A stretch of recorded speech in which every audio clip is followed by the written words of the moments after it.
সবাই জিজ্ঞেস করতো দেনা পাওনা কবে শুরু হচ্ছে সব কিছুতেই জিজ্ঞেস করতো। তো দর্শকদের তুমুল অপেক্ষায় থাকে যে দেনা পাওনা সিরিয়াল নিয়ে, কারণ এটি অত্যন্ত জনপ্রিয় নাটক। তো আমরা ঈদের পর আবার সবাই একসঙ্গে মিলেমিশে কাজ করছি, অনেক আনন্দ নিয়ে কাজ করছি। আর আমার ক্যারেক্টার নিয়ে বলবো যে আমার ক্যারেক্টার নিয়ে মানুষের ভীষণ রাগ হয়, দর্শকদের ভীষণ রাগ হয়। যারা বোদ্ধা দর্শক তারা সুন্দর সুন্দর কমেন্ট করে। যেমন ধরেন, খুব মজার একটি কমেন্ট ছিল যে আপনাকে দেখলে মারতে ইচ্ছে করে, কিন্তু কিন্তু আপনি খুব গুণী অভিনেত্রী। আরেকজন বলল যে আপনাকে দেখলে ভয় লাগে, কিন্তু দিন শেষে জানি যে এইটার ভিতরে কোনো একটা কাহিনী আছে। এরকম দর্শকদের নানাবিধ আগ্রহ জন্মে উঠেছে আমার ক্যারেক্টারটি নিয়ে, যে এই চরিত্রটি আসলে কি, মানে এটার এন্ডিংটা কি হবে, কিংবা এই মানুষটা কেমন, আসলে এই মানুষটি কি আসলে ভালো, নাকি যেটা দেখা যাচ্ছে যে মানুষটি অত্যন্ত খারাপ একজন মানুষ, সেটা নিয়ে তুমুল আগ্রহ। তো আমি নিজেও আসলে জানি না যে আমার চরিত্রটি আসলে কেমন। তো আমি বাসায় যাচ্ছিলাম, তো আমি মগবাজার মোড় থেকে ইউটার্ন নিচ্ছি, তো এর মধ্যে আমার গাড়ি সিগন্যাল দিয়েছে থামাই, আমি থামাইছি, তো গাড়ির গ্লাস নামাইছি। পরে ওয়ালটন আবারও মিলিনিয়ার অফারে ওয়ালটন ফ্রিজ কিনে আপনিও হয়ে যেতে পারেন মিলিয়নিয়ার। 3-4 জন ট্রাফিক আসছে এবং তারা অ্যাকচুয়ালি তারা এমএল শফিকে চেনে না, তারা খায়রুলকে চেনে, যে খায়রুল আপনি গাড়ি চালাতে পারেন। হ্যাঁ, আমি না খুব অবাক হয়েছি। হ্যাঁ মানে, তো তারা আমি বলছি হ্যাঁ চালাতে পারি, আচ্ছা ঠিক আছে হ্যাঁ। তারপর চলে গেলাম। তারপর এবং রিসেন্টলি ঈদের সময় যেই কাউন্টার অ্যাটাক হয়েছে, যে এক ভদ্রলোক সে বাসা যাওয়ার সময় আমাকে পেয়েছে আমার বাসার সামনে। সে অ্যারাউন্ড 15 মিনিট ধরে প্রত্যেকটা ক্যারেক্টারের যে আমাকে, এবং বড় ভাই এত খারাপ কেন, বড় ভাইকে সঙ্গে 5 মিনিট, বড় ভাইয়ের মা সরি মানে তার শাশুড়ি, যে উনি উনি উনি উনি এত খারাপ। হ্যাঁ, আপনি ওখানে বেরিয়ে যেতে পারেন না। একদিন বাসার থেকে মা আমাকে কিছু একটা আনতে দিচ্ছে, আমি দোকানে যাচ্ছি, এই আপনি করেন না, আপনার বাবা মা নিয়ে বেরিয়ে যান না। আমি হ্যাঁ আমি তখন বুঝি আর তারা এতটাই ইনভলভ যে তারা ভুলে যায় যে আমি এলেন, আমি খাইনি। হ্যাঁ, এবং কচি ভাইয়ের উপরে, আচ্ছা উনি কি আসলেই পুলিশ? এইরকম পুলিশের পিড়া আমি, আরে ভাই উনি তো অভিনয় করছে। তো আচ্ছা এই ধরনের ক্যারেক্টার কেন উনি করবে? হ্যাঁ, যে উনি কেন আপনি সামান্য অপরাধের জন্য আপনাকে জেলে নিয়ে যাবে, এটা কোনো কথা? আপনার বাবা কিন্তু এক্সিলেন্ট করেন। হ্যাঁ, ওনার আসলে হ্যাঁ যাতা। হ্যাঁ, আর ওর সম্পর্কে বলে যে ওনার সাথে আপনারা আসলে কিছু আছে।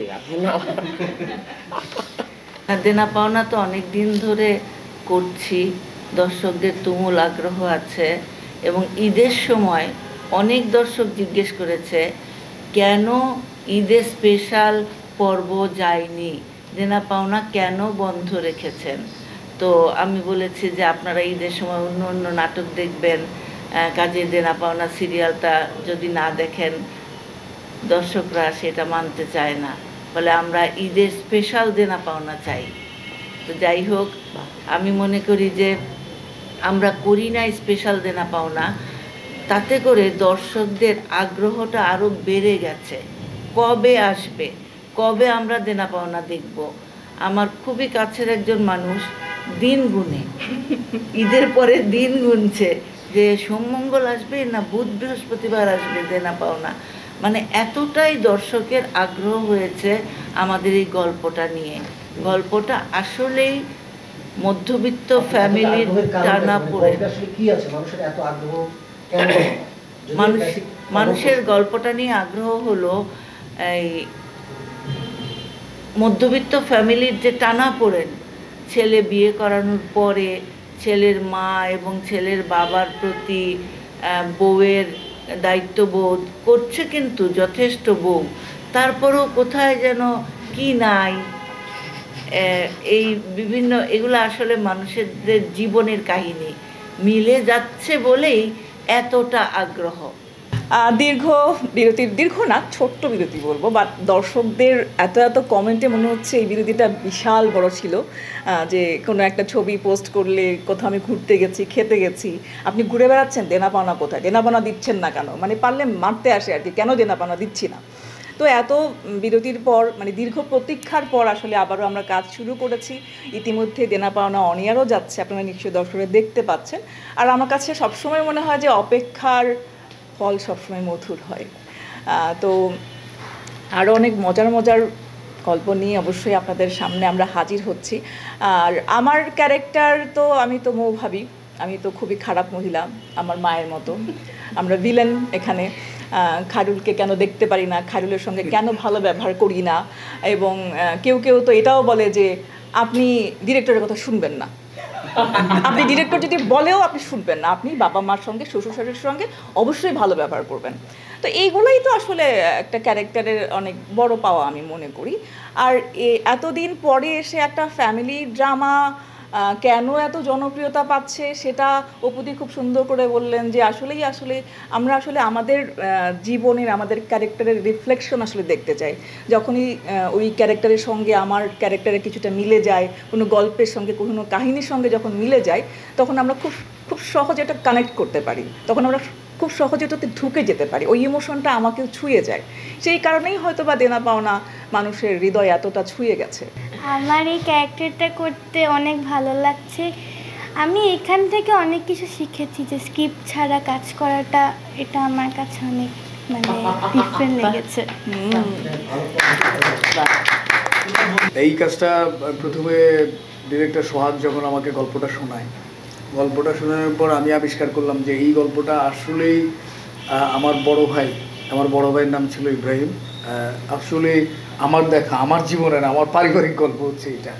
তো ও যখন বললো আমি তখন বুঝে নিলাম যে এটা আসলে আমার বড় ভাইয়ের চরিত্রে আমাকে অ্যাক্টিংটা করতে হবে। তো তখন আমার বড় ভাইয়ের প্রতি আমার অনেক রাগ হইতো, অভিমান হইতো, অনেক কষ্ট হইতো যে কেন আমার মার সাথে এরকম করে। মানে আমি বলছি না যে উনি আসলে করে, এইটা যে সিচুয়েশনে পড়ে মানুষ যে আসলে কি করে, কি করতে পারে। আমার মাঝে মাঝে মনে হতো যে ভাবির পক্ষ নিয়ে কেন কথা বলে, এটা আমার খুব রাগ হইতো। কেন মার পক্ষ নিয়ে কথা বলে না, কেন আমাদের পক্ষ নিয়ে কথা বলে না। এই যে আজকে এসে আমি বুঝতে পারি আসলে একটা পুরুষ মানুষ যখন পরিবারের কর্তা, সে সব কিছুকে ম্যানেজ করে তাকে চলতে হয়। সো এই ক্যারেক্টারটা আমার বড় ভাইয়ের ক্যারেক্টারই আমি করতেছি আর কি। আপনি যেটা বললেন যে আমাকে প্রতারক দেখেন, বাটপার দেখেন, এই দেখেন, একজন অভিনেতা সব কিছুই আসলে করতে হয় আর কি। আর এই যে ক্যারেক্টারগুলো, এগুলো তো আমাদের জীবনের বাইরের কোনো ক্যারেক্টার না। রাস্তায় যখন বের হই, খুব অকওয়ার্ড প্লেসে যে কোনো একজন সামন আমাকে এসে বলতেছে, এই বলো, আমি হুট করে কি মানে রাগ করে বসছি। সে কি মেয়ে না ছেলে? মেয়ে। আমি রাগ করে বসছি, কি বলদ বললো কেন? রাগ করে না, আমি আপনার চরিত্র জায়গা থেকে ডাকছি বলদ। তো পরে বুঝলাম যে ঠিক আছে, না রাগ করার তো কিছু নেই, চরিত্র দেখছে ডাকবেই। আরও যেটা ফেস করি যে আচ্ছা ভাই আপনার মা এমন কেন, আপনি আপনার মারে কিছু বলতে পারেন না? বলে দেখেন আসলে প্রত্যেকটা সন্তানের জন্য মা ভালোই, আমার কাছে ভালোই, আমার কিছু বলার নেই।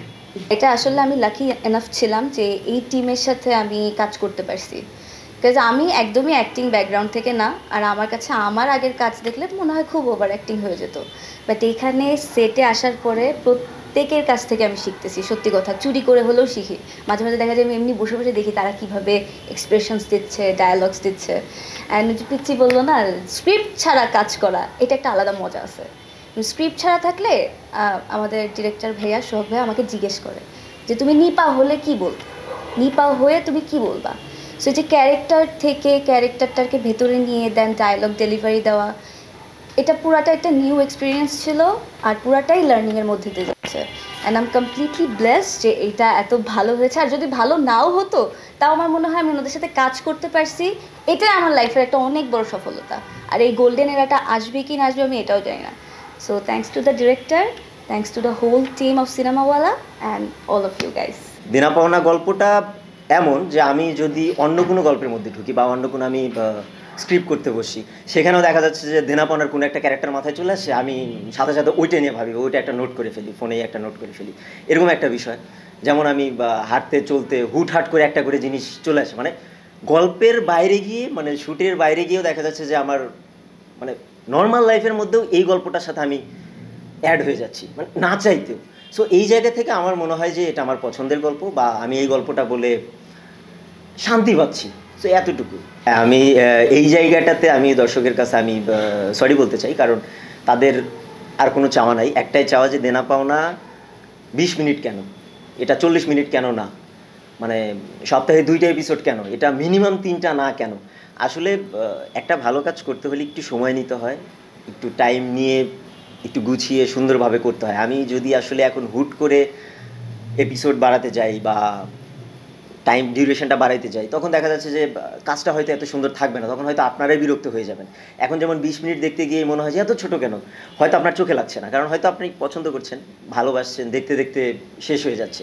কিন্তু যখন এই বোরিং ব্যাপারটা চলে আসবে তখন হয়তো আপনার কাছে ভালো লাগবে না।